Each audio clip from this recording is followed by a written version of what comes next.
नमस्कार मित्रों, study with Bharat Bhushan के इस चैनल पर आपका स्वागत है। आज हम लोग एक विशेष कार्यक्रम पर चर्चा करेंगे और समझेंगे कि क्या है। तो आज का जो विशेष कार्यक्रम है महाकुंभ पर आधारित है।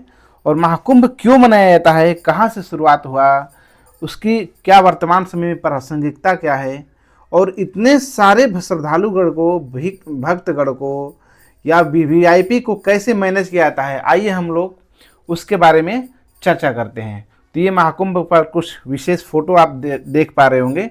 संत जन का, हमारे प्यारे लोकप्रिय प्रधानमंत्री मोदी जी का, और ये गंगा यमुना सरस्वती का यह किनारा, और यहाँ पर संतगढ़। आगे हम लोग इसी से शुरुआत करते हैं महाकुंभ पर विशेष कार्यक्रम। समुद्र मंथन हिंदू पौराणिक कथाओं की एक महत्वपूर्ण घटना है। यह क्या होता है, समुद्र मंथन क्यों किया जाता है, इसके बारे में, कहाँ से इसका हम लोग को प्रमाण मिलता है, इसके बारे में हम लोग देखेंगे। देवताओं अर्थात सूरों और असुरों अर्थात दानवों, देवताओं और दानवों के बीच हुई थी, संघर्ष हुआ था, जिसका वर्णन विष्णु पुराण, भागवत पुराण और अन्य हिंदू ग्रंथों में मिलता है। समुद्र मंथन का उल्लेख मुख्य उद्देश्य अमृत प्राप्त करना था, जिससे देवता और असुर अमर हो सके। इसके पीछे की कहानी क्या है, आइए हम लोग समझते हैं। समुद्र मंथन का कारण, देवताओं को शक्ति का ह्रास। देवताओं और असुरों के बीच लगातार युद्ध होते रहते थे। एक बार असुरों ने देवताओं को पराजित कर दिया। किसको पराजित कर दिया? देवताओं को पराजित कर दिया। इसको लेकर देवताओं के बीच में खलबली मच गई, और इस पराजय के बाद देवताओं की शक्ति कमजोर हो गई और वो भगवान विष्णु के पास गए। किसके पास गए?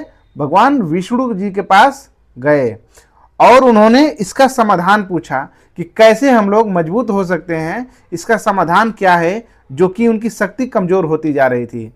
भगवान विष्णु ने उसका समाधान भी बताया। देखिए, भगवान विष्णु ने देवताओं को अमृत प्राप्त करने के लिए समुद्र मंथन, किसका?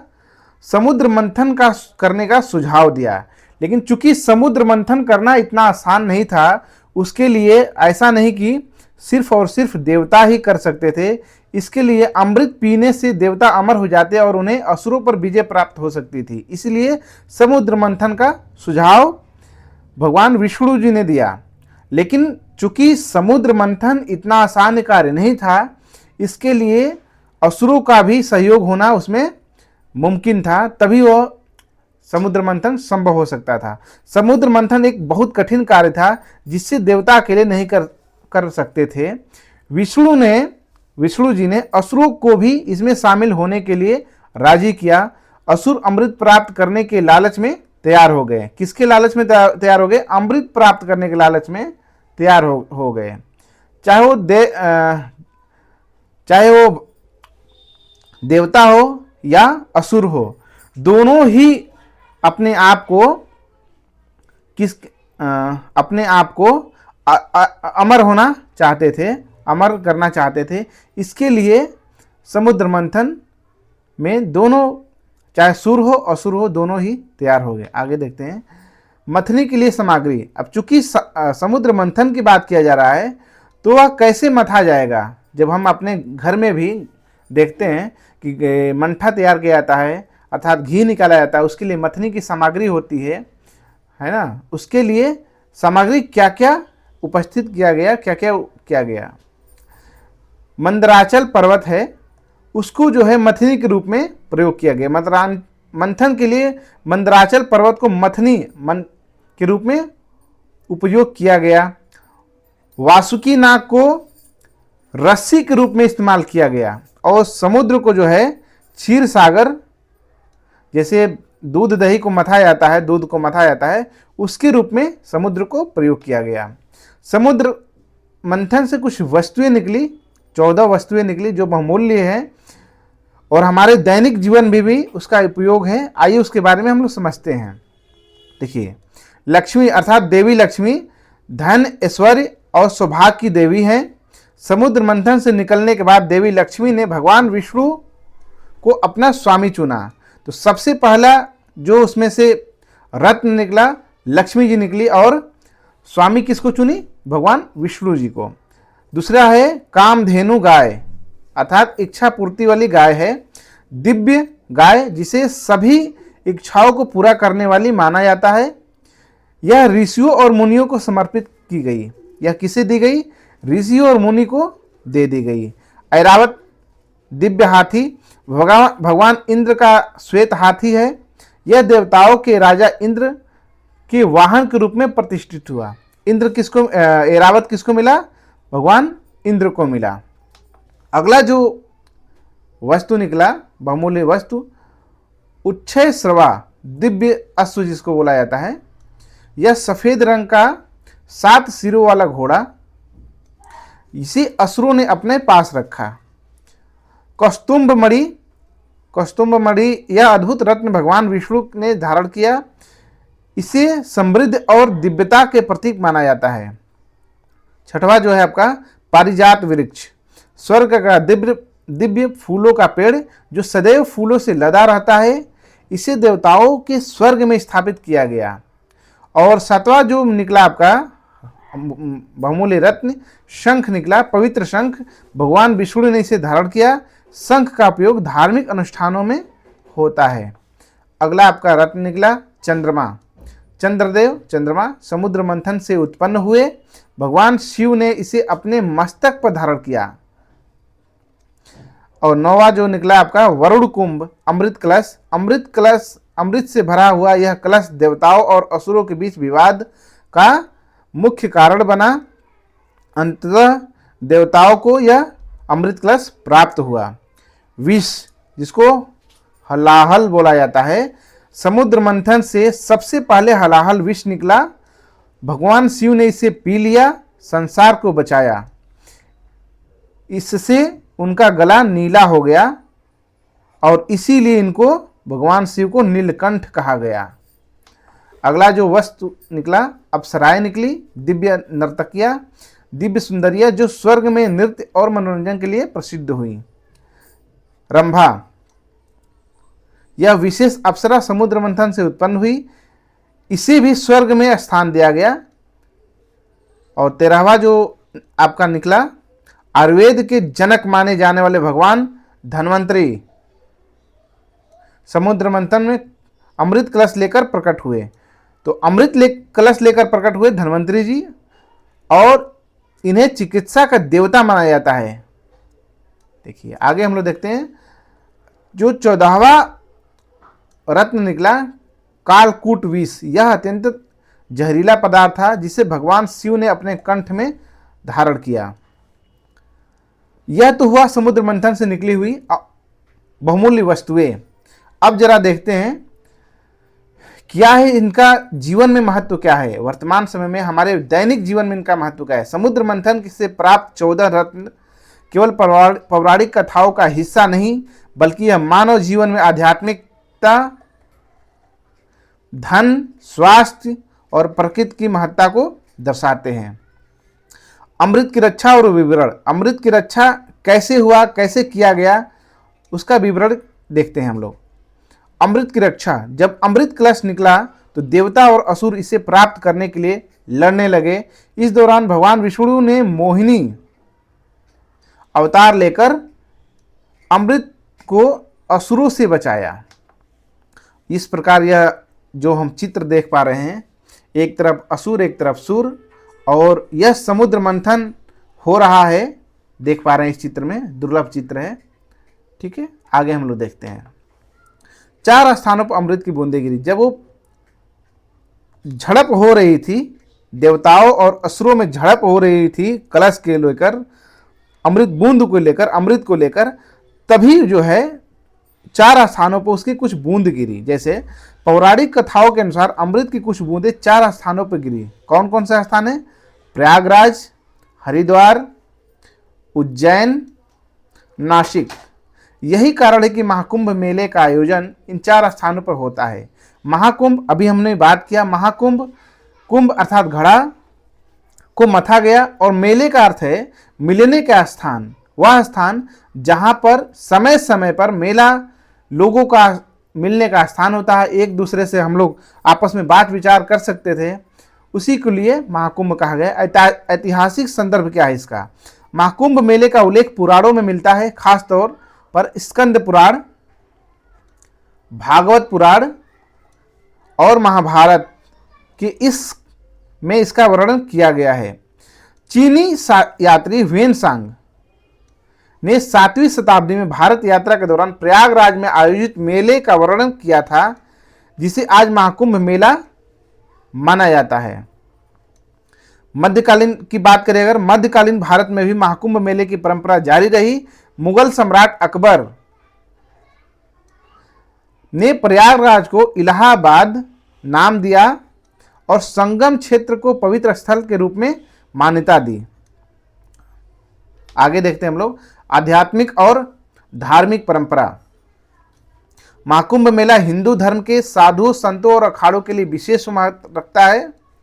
यह साधु और संतों के लिए एक ऐसा मंच है जहां वे अपनी परंपराओं और ज्ञान को साझा करते हैं। अभी थोड़ी देर पहले हम बात कर रहे थे, अपनी ज्ञान और परंपराओं को साझा करते हैं यहाँ पर।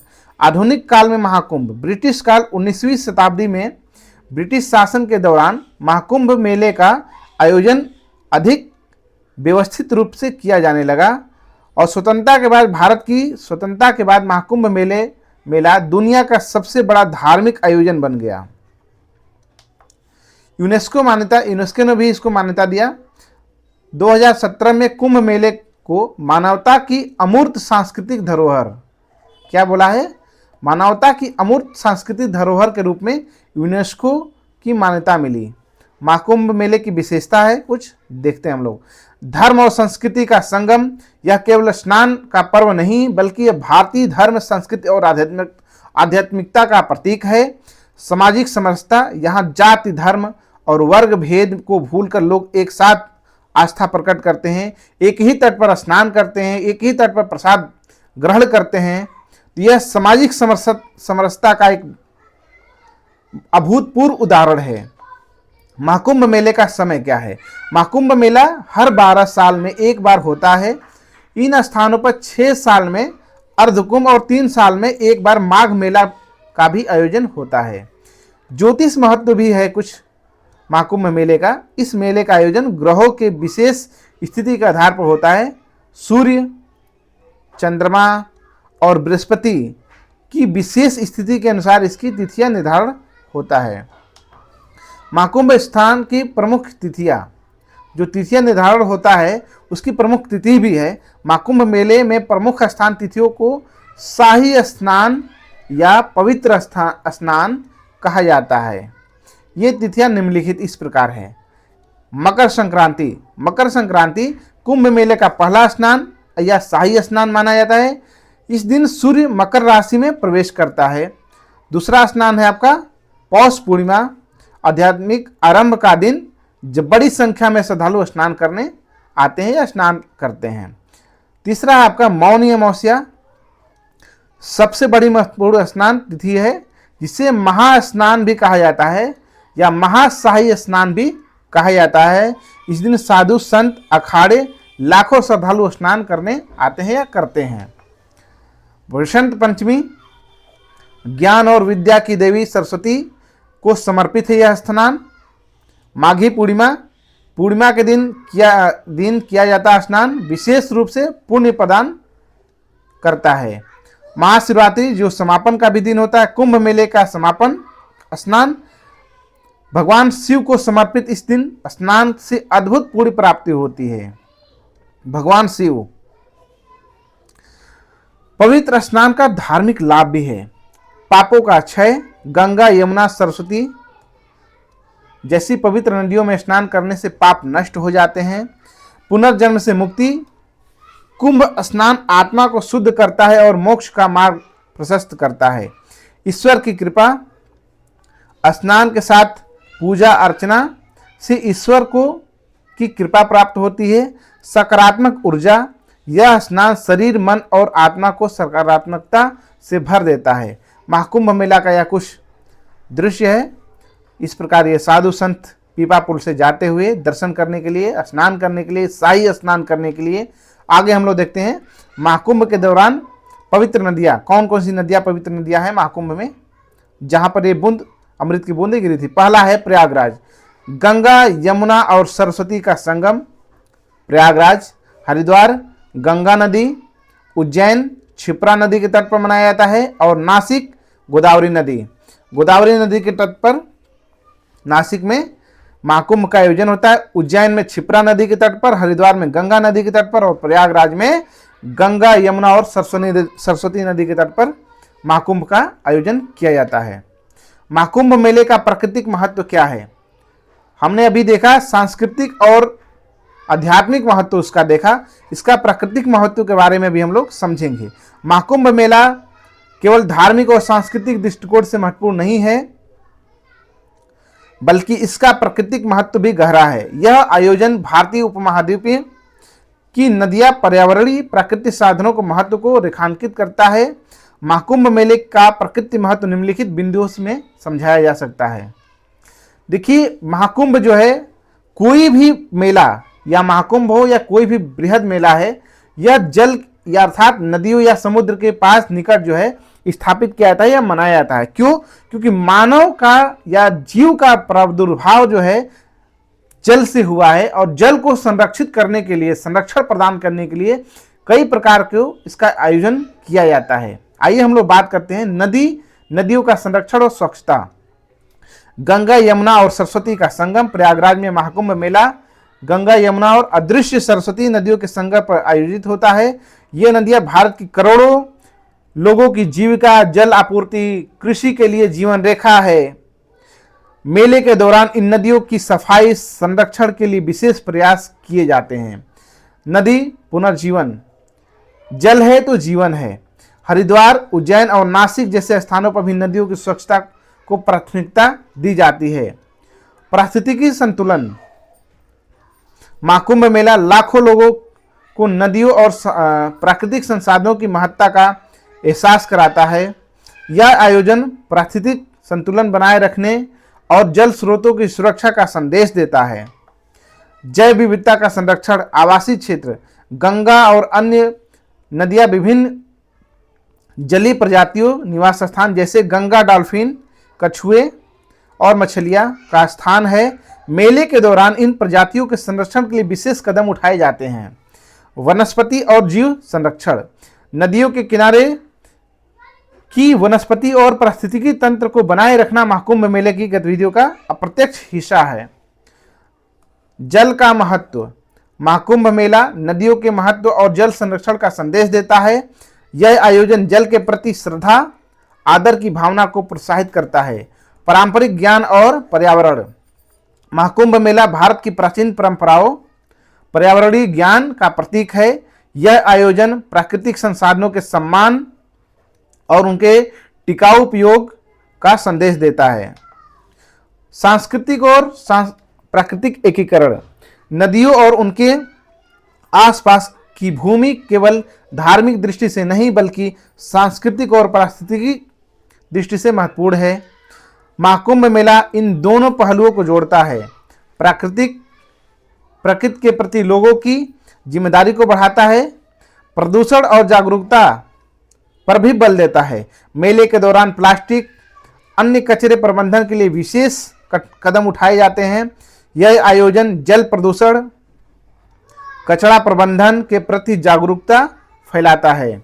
जलवायु परिवर्तन के प्रति संवेदनशीलता, महाकुंभ मेला न केवल नदियों की स्वच्छता और संरक्षण को बढ़ावा देता है बल्कि जलवायु परिवर्तन और प्राकृतिक संसाधनों के संरक्षण पर भी केंद्रित रहता है।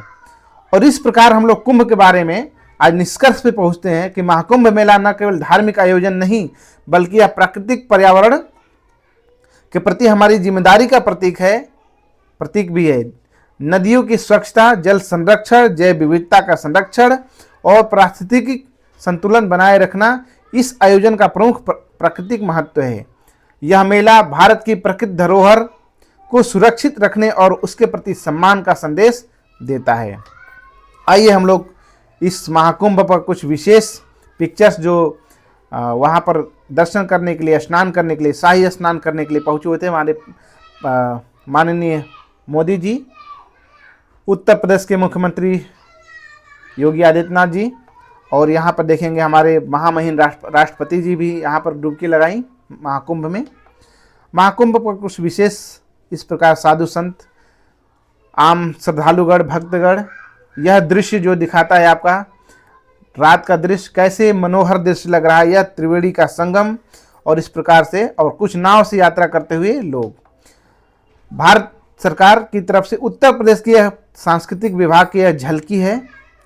और यह जो है अभी हमने जिक्र भी किया था थोड़ी देर पहले कि साधु संत इस पीपा पुल के माध्यम से अपना शाही स्नान के लिए प्रस्थान करते हुए। इस प्रकार यह वीडियो, आशा करता हूं कि आपको महाकुंभ पर एक होलिस्टिक या बृहद आपका विचार रखने के लिए, आपको समझ विकसित करने के लिए उपयोगी सिद्ध होगा। बहुत बहुत धन्यवाद।